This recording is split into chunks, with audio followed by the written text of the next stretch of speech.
My name is Brandon Sarkis on behalf of Expert Village. Today I'd like to speak with you about what to look for when buying kitchen knives. Now we're looking at chef knives. This is the most important knife decision you're going to make as far as your knives go, because you're going to have to get one of these. Here's a traditional European style. This is a 9-inch, which is kind of a weird size, but this one served me very, very well for the last 10 years or so. 9-inch chef's knife. It's going to have your traditional, very gradual curve here. It's going to have a almost straight back till you get to here, and it's going to taper off.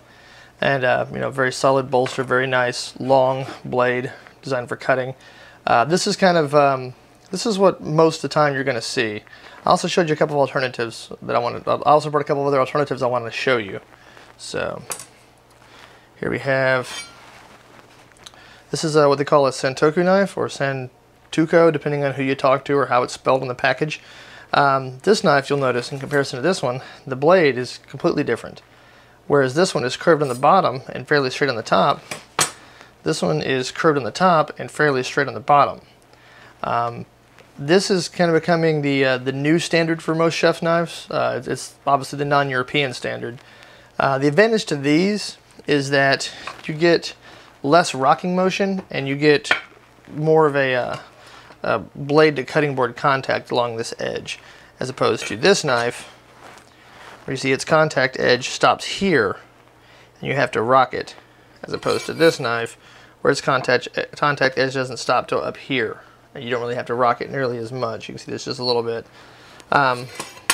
You'll also notice this knife has the scalloped handle, or scalloped blade rather, and what that means is that there's little pockets that air will actually get stuck in these as you're slicing and kind of help to keep stuff from sticking to the blade, like cheeses or meats, for example. This is a different take on the Santoku knife.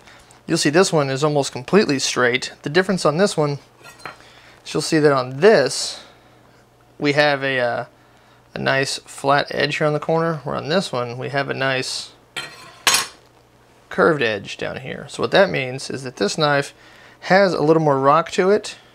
Right here, it's got a little belly in the knife, and what that means is that this, for all effective purposes, is kind of, it's all the good parts of this as far as longer cutting surface and actual utility of the blade with the scalloped edge, but it has the advantage of this in the fact that you can cut all the way down to the tang, and like this, where it just kind of stops. This also does have a unique handle on it that facilitates grabbing it differently, but that's just by design of this particular blade. So let's move on now to our other knives.